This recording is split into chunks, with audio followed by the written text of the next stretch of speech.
Question क्या कहा, जो ए बी सी डी एक वर्ग है तो वर्ग के सभी भुजा समान होता है, तो अगर एक भुजा 14 है तो सब 14 हो गया, और इसके अंदर 4 गो वृत्त बना हुआ है, और जो भी भाग बचा हुआ है उसको कलर कर दिया गया है, शेडेड कर दिया गया, मतलब छायांकित कर दिया गया है।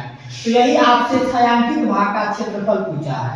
तो एक चीज दिमाग लगाइए, जो अगर पूरे वृत्त के क्षेत्रफल में से, सॉरी पूरे वर्ग के क्षेत्रफल में से अगर ये 4 वृत्त के क्षेत्रफल को घटा दे तो क्या बचेगा, जो रंगा हुआ भाग है वही ना बचेगा, छायांकित भाग बचेगा। तो ध्यान दीजिए, लिख दिया हूं एबीसीडी क्या है, एक वर्ग है जिसकी भुजा 14 सेंटीमीटर है। तो पहले वर्ग का क्षेत्रफल निकाल लीजिए। वर्ग का क्षेत्रफल क्या होता है, फॉर्मूला भुजा का स्क्वायर होता है। तो भुजा कितना है 14, तो 14 का स्क्वायर, 14 14 है 196 सेंटीमीटर स्क्वायर। इतना तक क्लियर है। वर्ग का क्षेत्रफल निकाल दिए, भुजा स्क्वायर होता है, भुजा 14 है, 14 का स्क्वायर 14 14 है 196 सेंटीमीटर स्क्वायर। अब सर अगर वृत्त का क्षेत्रफल निकालिएगा इसके लिए इसका त्रिज्या मालूम होना चाहिए।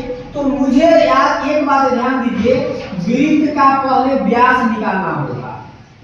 तो याद रखिएगा वृत्त का व्यास d जो यहाँ पर निकालिएगा ना, तो वर्ग का भुजा यहाँ से यहाँ तक है 14 और इतना दूर में 2 गो वृत्त है, मतलब कि टोटल यहाँ से यहाँ तक वृत्त का जो व्यास होगा भुजा है वर्ग का 14, उसको अगर 2 से भाग देंगे, टोटल वर्ग के भुजा 14 है, इसमें 2 गो वृत्त बना है, इसमें 2 से भाग देंगे तो 2 सते 14, मतलब b बराबर ये 7 सेंटीमीटर जो आया, ये भैया वृत्त का व्यास आया। क्या आया, वृत्त का व्यास। अब ध्यान दीजिए, तो त्रिज्या अब निकालेंगे, तो प्रत्येक वृत्त का त्रिज्या r बराबर क्या फॉर्मूला होता है, d/2।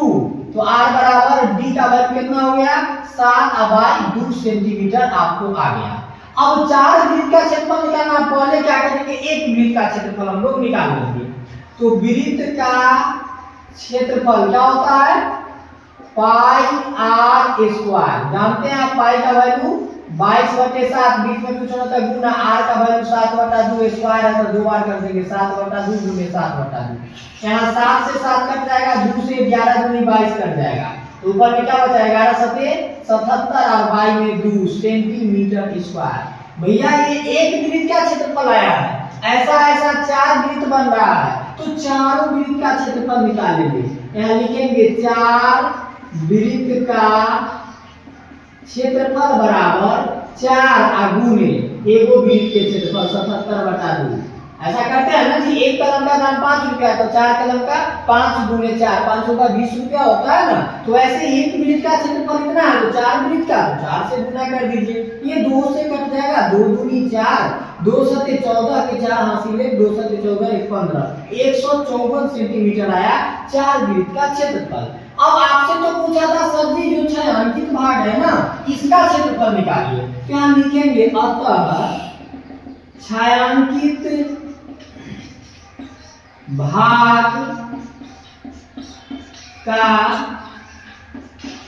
क्षेत्रफल बराबर, तो छायांकित भाग का क्षेत्रफल बराबर पूरे वर्ग का क्षेत्रफल कितना है भैया 196, और माइनस कर देना है 4 वृत्त का क्षेत्रफल 154, घटाइएगा 6 में से 4 गया 2, 9 में से 5 घटा 4, 1 में से गया 0, मतलब 42 सेंटीमीटर स्क्वायर। ये हो गया आपको छायांकित भाग का, जो रंगा हुआ भाग है वो कितना सेंटीमीटर स्क्वायर में रंगा हुआ है, तो 42 सेंटीमीटर स्क्वायर में रंगा हुआ है। तो जब भी ये वर्ग बन रहा है ध्यान देना, तो वर्ग के क्षेत्रफल में से चारों वृत्त के क्षेत्रफल घटाइएगा तो छायांकित भाग का क्षेत्रफल आ जाएगा। वर्ग का व्यास कैसे निकालेंगे, तो टोटल यहाँ से वर्ग का जो भुजा हुआ वो अगर एगो इसमें रहता अंदर में वृत्त तो वो व्यास का मतलब 2 गो है, इसलिए वर्ग का जो भुजा है वो आधा करेंगे तो ये वृत्त का व्यास निकलेगा। तो 14 का आधा 7 वृत्त का व्यास आया। अब r बराबर फिर d/2 का 7/2, तो ये आ गया आपको वृत्त का त्रिज्या। अब वृत्त का क्षेत्रफल निकाल करके 4 वृत्त का फिर निकालेंगे, फिर छायांकित भाग का क्षेत्रफल बराबर वर्ग का क्षेत्रफल माइनस 4 वृत्त का क्षेत्रफल आ गया, यही आंसर।